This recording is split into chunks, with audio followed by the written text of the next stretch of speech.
Well, the commercial vehicles this here. This one would have been ex-military and still could do a day's work now. Matador here, you see Matador. Wooden frame cab with ash panels. So yeah, there she is. The next one, along with Kevin Brake, was the ERF B series. So this one's got a Rolls-Royce 265 engine, and in it's the colours of a local company of Sims Account. Although it's in Sims's colours, it's the name carries the name Roy Brake, as Kevin's dad worked for many years and unfortunately passed away during his time with them. So this is a tribute to them, but also, I say, a tribute to good British lorries. This was a big idea, a big chance of making a European cab. Next we got another Scammer, little, I think, this is the one he's just come to the one behind the Scammer. This is a tractor. So the showman will pull his rides with this. Again, probably an old ex-fuel tanker, and carrying Gardner engines on the back for powering the rides. Again, another ERF. Scammer there. B series, very similar to the first one, same spec, everything. But this one now has got the Gardner 8-cylinder engine with a big 240 power. Very, very powerful lorry, but the Gardner were big, slow, slugging engines. Now we've got a modern DAF, so now we've moved way, way, way up with earth moving equipment's DAF, XF Europe 105, 510 horsepower, special heavyweight category, probably plated for about 120 tons, and airlift axles, Euro 6 and low emissions. Next, Ralph Davis from down there in Cheltenham. They were known for European work down to the Middle East and everything. This one driven by one of the steel boys here, Ryan Senior, and now in Volvo, the import here, the Volvo.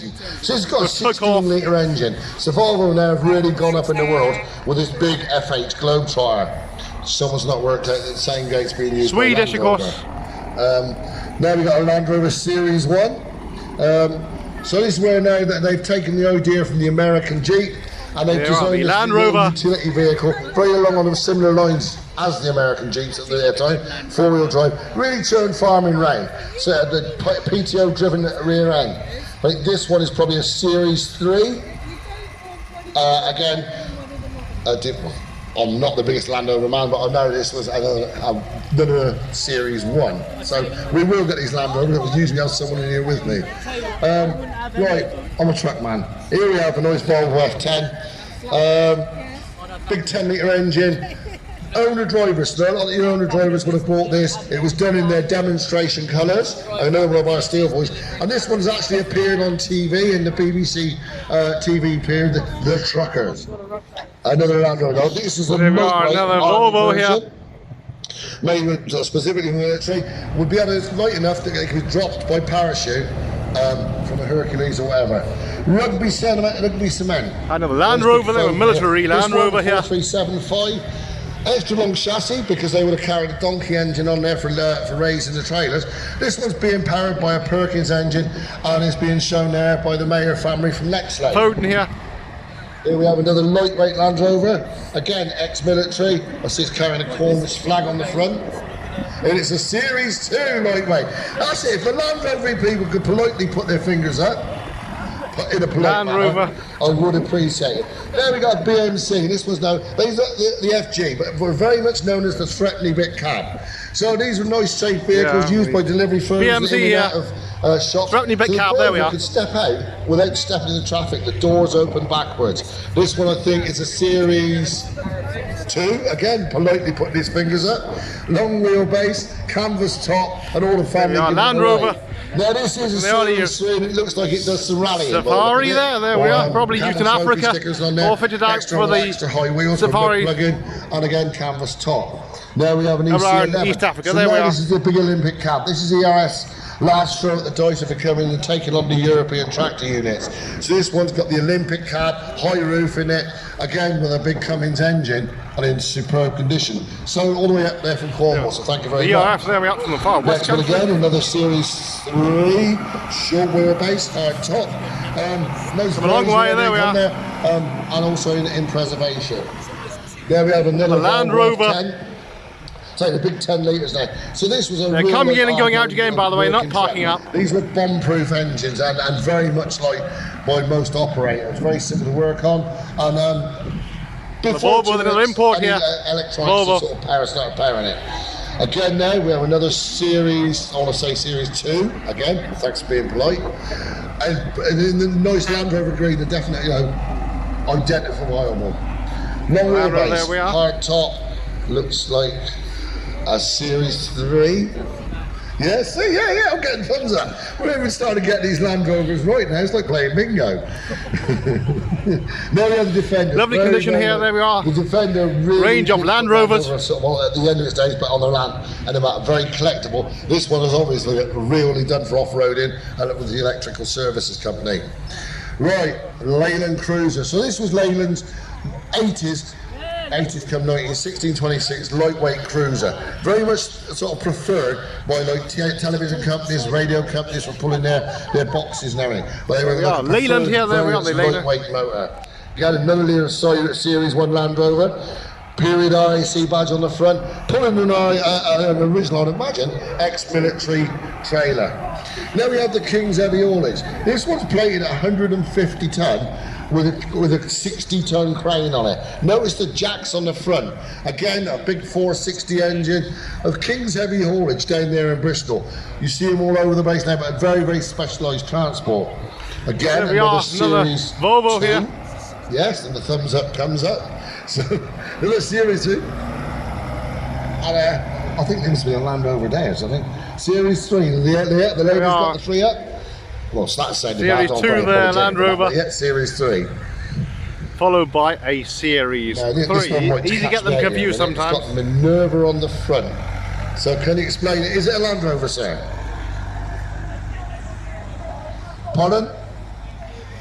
It's a knockdown Series 1 Land Rover made by Minerva in Belgium. So it's probably, we've exported it across, they would have manufactured and put it back together. There's the Belgian Land Rover, the Minerva. On their own chassis. Well, thank you very much, sir. So there we go. It's every day's a learning Made in day. Belgium, under license. So this is one of another late Defender. So sort of Land Rover's last show of the days with Defender. This is a TD5. So now they come in quite comfortable. The old Defender, I think he probably means. Sort of more towards the Chelsea tractor range. Another Series 2. Yeah, Series 2. Looks like it's got sort of decorated. Proper go anywhere off-road Land Rover. Military colours there. And another one here. A bit of a pink going on it, like the SAS used. There we got a VW. There, another Land Rover. Ah, nice. The military guys there. In mid-70s pickup, rear engine. So everything's going for the import bay here. The bay windows. Pickup. It's great to see a VW modified, customised commercial vehicle there with the pickup truck. Now we've got a Scania Super. So now, this has been sort of like start customising now. This is what they call Dutch spec. And still like VW anyway, German. On-air axle, mid-axle. He'd probably be a Euro 5. Yeah. Controlled by Europe as usual. And a very nice Scania here, there we are, another import here, the Swedish the Bedford S-Type, Foss Cross C's, with a very small tipping wagon there. So there, mate. So yeah, Foss Cross C's down there in Foss Bridge there. That's a Bedford S-Type, probably got a little petrol engine in it and a tipping body. Also, we've come from the past of loading these vehicles by hand. Now we've got a Chevy, big Chevy pickup truck there. Obviously the Americans now nickname these the Jubilees, due to the fact they've got dual wheels at the end. Many of these would have been used as small articulated trucks for camper vans or towing. Brought in from America. And many uses. So it's got, although it's got not for the British market, it's got a fifth wheel. Certainly much bigger than most vehicles here. Articulated trucks, but very, very popular in the States. Then we've got the big Rolls-Royce powered Scammell Crusaders. These were originally developed for the army. But because the British politics and the Labour Party in them days, it also went across being used by BRS trucks. They were hard trucks, very sturdy, but the only thing was the cabs didn't tip, so they were kind of like very awkward to work on. Rolls-Royce engine, no less. The engine would come out through the front on rails.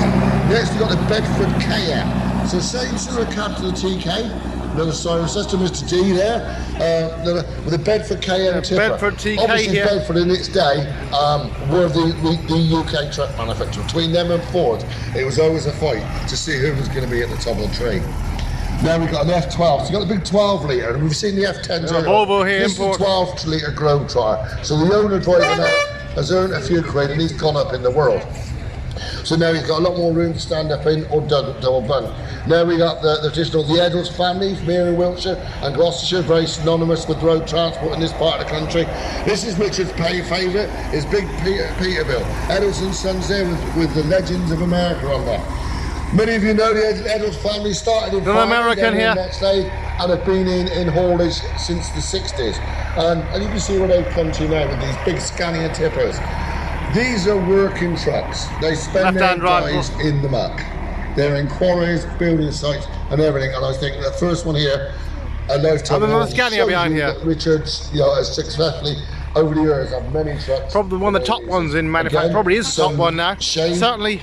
Ahead of the Germans, again, another highly the Japanese Scania. That these vehicles spend their time in quarries. From Sweden. So this is now the big engine on air. Probably more dignified than the Germans, the way they market. This is what Richard's lorry from the 70s and 80s. Popular here, Swedish He sort of built his sound up from the old British line ACs and Glos to the Volvo F10. So this thing was one of the first lorries Richard ever bought new. So he's now done it up in his original colours and as it would have been in its day. Now we've got the Austin van, the Austin A40 van from down there in Cornwall. No, the roof on Volvo this one, here, I do know a little bit about this. Not quite as sync with the commentary here due to the timing. The roof was made. And they're all leaving the ring after coming through. Different vans. In fact, it was 9 or 10 different vans. Quickly so there. as they were serving your meat out the back of this wonderful little Austin van, it would slide the roof. Lovely Austin van here. A bit of a shade in the sunshine or to keep yourself dry in the weather. It is absolutely wonderful to go and see there. He's got original scales and everything. Yeah, and it really is a wonderful sort of a thing to go and see. Ford Transit Mark 1, the workhorse. Everyone had one, even down to the local builders, bank robbers. Butcher's van, there everybody wanted the Transit. This you up from the West Country, little petrol engine with his little builder's body on there. Absolutely fantastic exhibit. Next one, we've got the Ford, there we are. Early Transit. Everyone that's summertime along there has had a Morris 1000. This one is a pickup. Very narrow, little thin wheels and tyres. They even great in the snow. Yeah, I absolutely love it. Very popular. Shown as seen. It's really nice sometimes to see them as they've been found or been worked on. Again, another big F10 here from the Weaver there down in Herefordshire. Come on forward. Big intercooled engine. Again, it's like good in the snow as well. There we are. Multitude of practicalities here. Hereford, and a very traditional sort of area of colour, the dark green. We would have seen the Volvo here, the Swedish import colours, but obviously, I prefer probably this one was by Mr. Weaver, statement in Hereford. Atkinson, the big Atkinson borderer. So right, up there from Cheshire. So this is the Atkinson with a big Cummins engine here, ash-built cab. Up there in Cheshire, I think you meant that. There we are. This is the Volvo here passing. Fantastic condition. Herefordshire. Done by Mr. Coxhill here, who's driving it there. They weren't great on driver comfort, so now the Europeans have started coming in. So these were still favoured by the bosses, here, but not so much by the drivers. The Foden with the big Gardner turbo engine in, the high cab, 6-wheeler, heavy duty back end on this one, probably double drive. So Fodens were up there in Sandbach in Cheshire. Next we have an EC11 ERF. Again, Cheshire company. Last throw of the dice before being taken on man trucks. So this was the last cab that ERF built, and it really was a good cab. But by then we'd already lost the ground to the European market. Next one coming through is a very rare Kenworth. There we are. This one's a last cab ERF, sadly. So you see the American bonnet. Demise, taken over by man. And this one is Australian. In that respect, manners do not make us man. It looks American. Germany, it's right-hand drive. As usual, controlling everything. So you can see that the Brampton on 7 there. So as it was passing sort of like through America, Australia, the dust was there. Little American Volvo here. F88, the first of the big European Volvos to come through. Carpenters and Crubwell. Kenworth. 3rd, 4th generation now. Starting off with coal merchants, grain. Seen all around the area in the county. Very famous local name. This one's been driven by James and was restored by Simon back in his day. Another Volvo here. Tribute to the company. The 70s. Really on the early Volvo wants to on be the map as a big imported. Now we've got a big DAF from SW Transport, plain white like most trucks now, keep coming through the market. And this now you're coming up to a 480 engine in it. It's on air. It's Euro 6. You could probably spend all day the DAF, and just get a moving up to But more recent times here. Very road friendly. This is one of only two 2019 Volvos that I know were right-hand drive for built for the UK. This one started its life with Girling Brakes as a test truck, and the other one that I know started with Dunlop. This is by JC Dean, Stender and Salisbury. Again, a long traditional family firm, mainly in bulk grain. This is shown by Jason as a tribute again to his father's family. Notice the colour, Sahara, same as the Maxi, the Austin Maxi colours of its day. I think that was some tinge of spray. The Volvo here. It started. Again, another Scammell Sherman's tractor.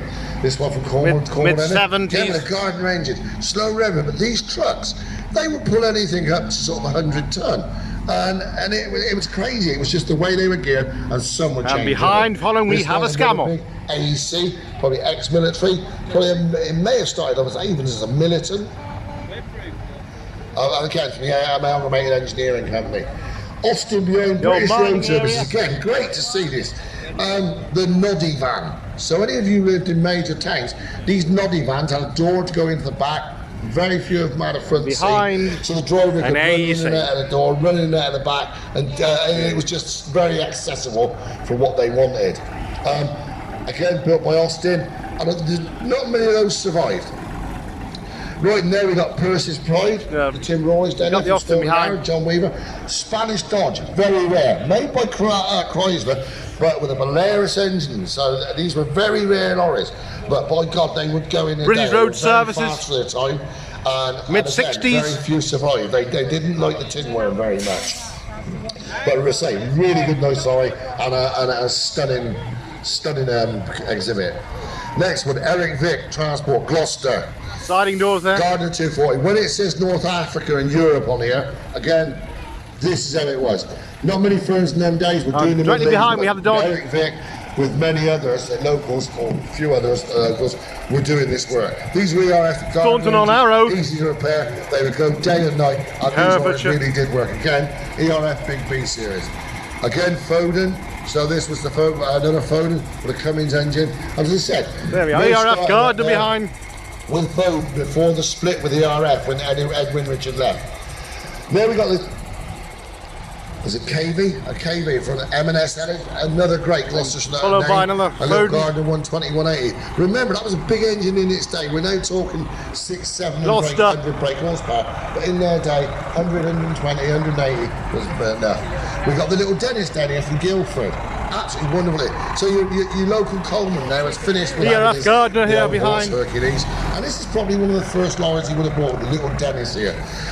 Dennis was founded by two brothers from Barnstable down there in Devon, who went up there to work in a cycle factory, ended up making cars and going across to Lorrys. Another MS Ellis. There we are. ERB. Good representation from the West Country. Also powered by a guy. Unusual there. Another Dennis here. MS Ellis in its day, very big. Got the Dennis he's just been commenting on, by the way. Now another Transit. Started life with some West Country men. Rare case. Devon, there we are. Not London, Manchester, or anywhere else. ERF Gardner here, there we are. Another mid-70s. Although there was hundreds of them and thousands of them going around the country, very few now have survived. Partially in sync with the commentary here. E40, this is a E40 with 320, the large Ford Transit behind here, there we are. Very popular over the years. Powerful truck. And it looks like present day, of course, that's an earlier model. And probably with Ellis's would do a day's shunting. About late 80s there. And the RAF here behind. Early 90s. Another border. I say, if you've done a day's work in it, many younger drivers now probably would not get on at all with this. Just to sort of like with the gearbox, the comfort, and the way things are. Not a lot of room up there in the cab, but that's it. You know, and the UK and the British stuck with this for many years. Probably one of Ellis's last ERFs. We are the Atkinson here, there we are. Quite smaller cab, he was saying there. Commentary. By the way, and the young ones look like they're enjoying it. There we got another Eddles, Larry Eddles driving. Might have been cheaper, of course, to buy than some of the other competitors. A large Scania, top line. There we are, ERF. Nice vehicle, nevertheless. They're very practical. This is a 14 plate R580. ERF, there we are. Again, we're now coming to low mid-1990s. They're running on road-friendly suspension. Cambridge in Gloucestershire. and it's very. There's also a steam rally down there, a little steam rally, I think they call it. Very, very low. They've got a Freightliner. Little vintage rally there. We are another import Scania. So someone's gone to the factory in America, jumped in the truck and gone. So where we've seen the big customised ones, this one down here, the Freightliner with the Cummins engine, from the Lanesbury family up there in Lambourne, absolutely. And we have another American model behind. A bit of what you can buy. This is my own truck, so I've owned this for 23 years. Rolls-Royce Eagle diesel. A couple of things about this truck: it was new to Fine Fair stores before going on to Wavy Line. So it's got a 265 roller in it. The unusual bit of that, and I know it's got a trailer on. I've recently bought the trailer in the last 3 weeks. There we are, the commentator's lorry. It was built in Gloucester by a little trailer manufacturer called Thompson Trailers. So yeah, it's trailer on the back here. There we got the big ex-Army Foden recovery. Rolls-Royce engine, like here. Drive, owned by our Hazel Recovery of Pangmore. That there is pure power. These are geared, it will have no there we are, the Foden here, the recovery vehicle. The crane. So this is, again, I say ex-Army and now gone into full recovery. Like the Atkinson Stratos. This is Atkinson, sort of Atkinson. They did this with their last but one cab. They were in with DAF and a few other companies using these cabs. When DAF pulled the plug and left Atkinson with no cabs. But again, 14 litre, Browns of Wen, shown by Adam Arrowsmith. So this truck was first driven by Adam's dad, and it's been Atkinson here. The next, we've got a big Atkinson Venture from the Wall of Death. I've driven this many times myself. It's a giant of a truck and very, very powerful. Known to have pulled up to 220 ton. Twin is double drive. The same with a big Gardner 8 litre in it. Paul's March Showman's Caravan. The Gibbs family there from up in Swindon on Ashton Haynes commercials. Probably the most famous Atkinson in the country. Atkinson Gardner, there we are. Vintage tracks, we've got a little EC6. This is again got a Cummins engine, but this one's down to a little 6 litre, and it's been converted now. Little 6 litre, sounds quite massive to me. 6 litre. And again, what they call a rest cab. So it's not a day cab. It's not. So he's got a pull down bunk and a very small sleeping area. I was thinking it was stood for rest to come, but it wasn't too comfortable sleeping. There we got the Griffin fleet. BRF. Out from over there. That's 6 litre. So Darren's 143 Scania V8, very, very popular engine, especially and truck with those sort of like from the classic brigade, probably known as the Scania. British Medical. Classic truck. That's so many of these vehicles from the over the decades.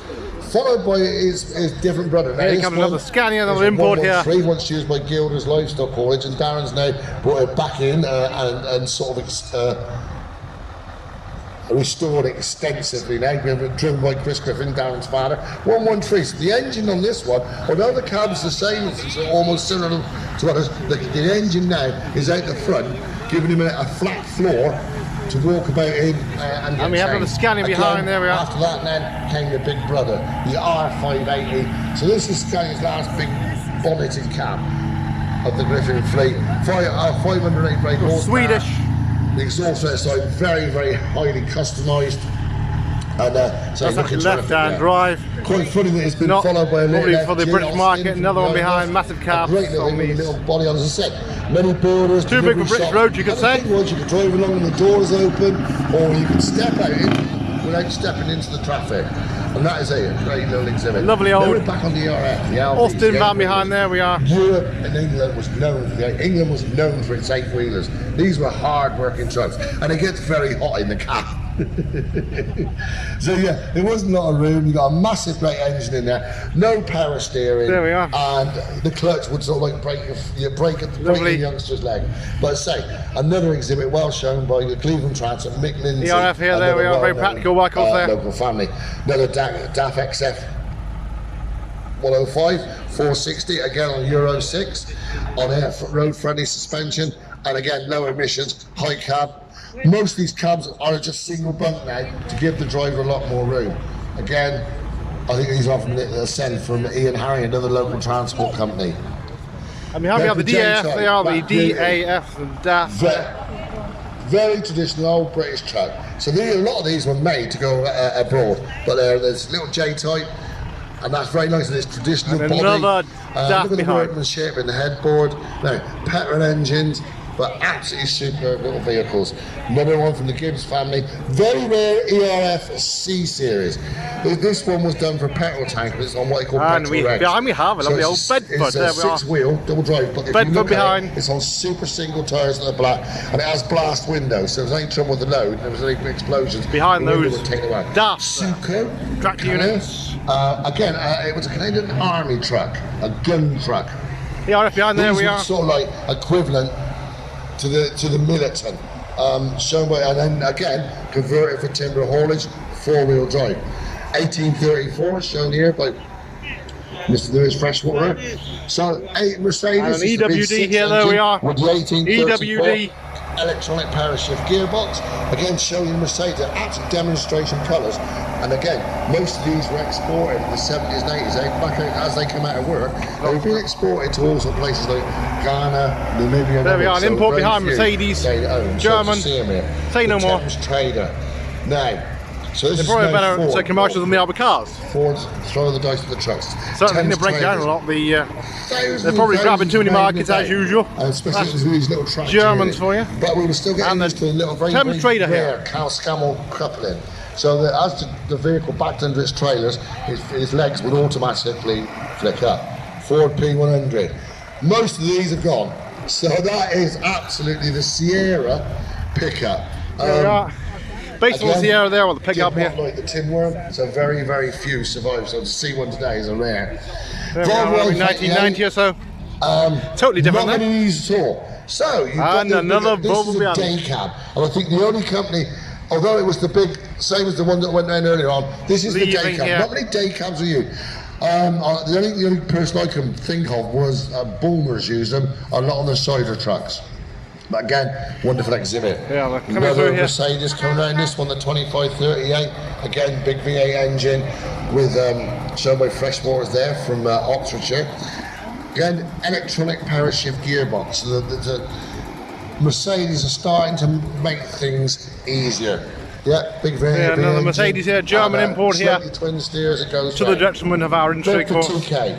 So as with Volvo, the you can say, but certainly. So your Corona man, your Pop man, your Carl man, everyone pushing their way into the country here. They were made up there in Luton, Bedfordshire, and were part of the General Motor Company. Germans seem to have been a lot worse at General Motor Company. Doing it with forcing industry on us in some way, but there we are. By the time we start making such electric vehicles, maybe that's the way forward now. Bedford, there we are, Bedford, the tractor on the back there we are. Again with the Cummins 12 litre. Massive company at one time. That's right, just carry on. Was saying. Yeah, no, you. We are agreed to Bristol. Owned by the young lady in the seat, young Miss Keeping, and that's at EC11 Fairground Track. There's Ivan in the back. Father's in the one behind, but the daughter's running the one in front. So this is where ERF now have gone over to be known by Man's Trucks. Man took over ERF. There we are. In this respect, manners do not make us man at all. It's German, of course. Well, we won the football the ladies, there we are. Over with a large bed area. We're standing up for the British, there we got another American one, mind you. Steve Radban there, from up there in Oxfordshire, with his Volvo F8 Globetrotter. This one's we're not going to stick it up for ourselves here, there we are. And, it's we should start again out of Europe, there we are. It's definitely Kenworth here. I think it's slightly throwing out more power than Volvo would admit to. Now we've got a Scania top line behind us again. There we are, another Volvo import here. Another Streamline, another big V8 engine. The second driver's looking comfortable there, and it's left-hand drive, so I'll take it. He's probably doing a Scania here. European work. He would have a microwave, fridge, everything in there fitted as standard.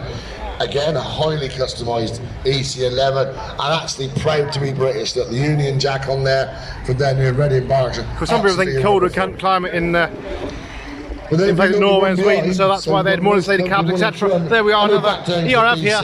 Mr. Keith Faithful, lovely guys there, Union Jack steps out, as he was saying. Follower of all the steam runners, Ken Faithful from down there in Rangeworthy, Gloucestershire. With another ERF here as well. Again, we have another ERF, highly customised, with the light show on there, another EC14. This one's got an electronic select gearbox. So this is the ERF now trying to make things comfortable. Right, the Catnick Lincoln, as we said, not many trucks have come round with the trailer. So this is Catnick Lintels. many of you know the building industry. So this is being done, this is being restored. Well, another one come a long way. A tribute to the driver's dad, Echo, who invented this system of carrying the smaller parts at the front Scania behind and the lintels on the back. So the trailer is like split to be used as a double.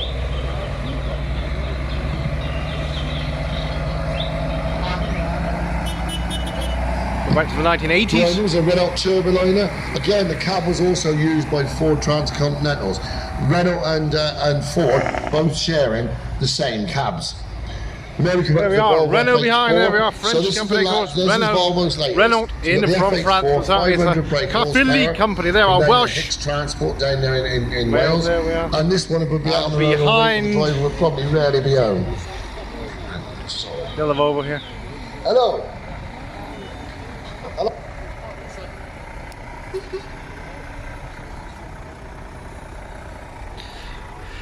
Getting his amplifier sorted out. Our ERF behind meanwhile here. How's that work? That's not work there. So the next one now, UK Marine. Now this is a big, very, very powerful lot down there in Wales. 18-speed fuller engine. So this was for heavy haulage, 525 brake horsepower. And then behind it we have Anthony Davis, Daisy and Olivia, another EC11 Olympic. From South Wales. Again, the Welsh, very, very traditional, and the Lorrys are very proud of their country. So I think there's a prouder Welshman out there than Anthony Davis. The ERF behind here. Welsh flag on there, yeah. I know that's one of many horns he's probably got on there.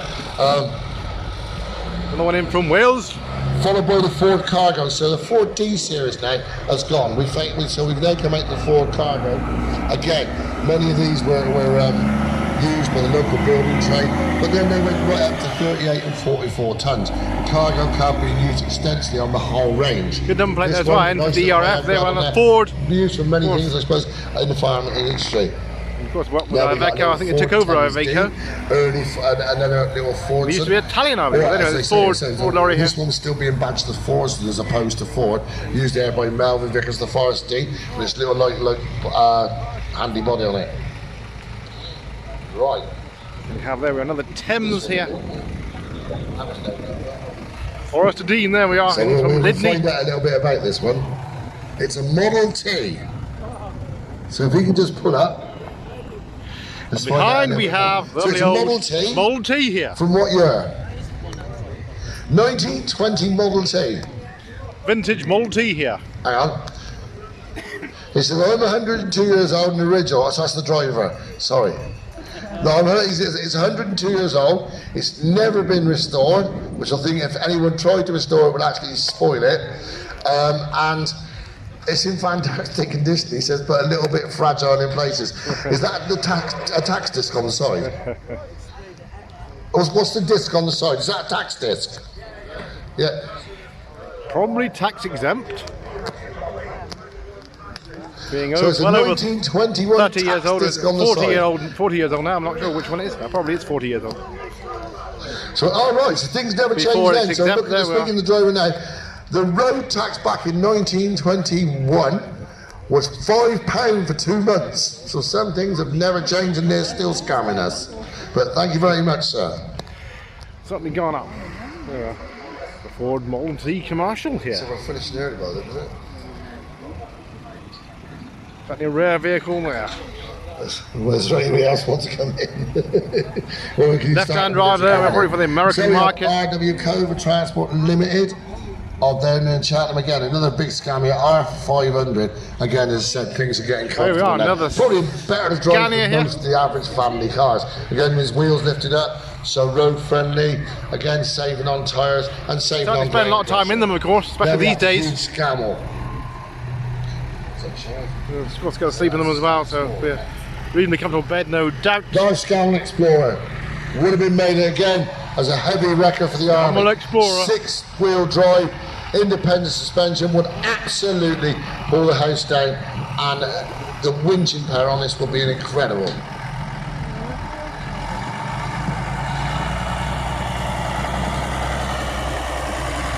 So yes, so as soon as this Scamel's on his way out, let's say please go down there, please come down, see the trucks, have a walk round. Speak to the drivers, speak to the owners. I'm sure they'll let you up in them. Have a look for yourself. They'll be more than pleased to come and see the commercials. So I've just been joined by Ashley here. I think we're firing it into the military. I think that concludes the commercials. Through Northgate Street very shortly.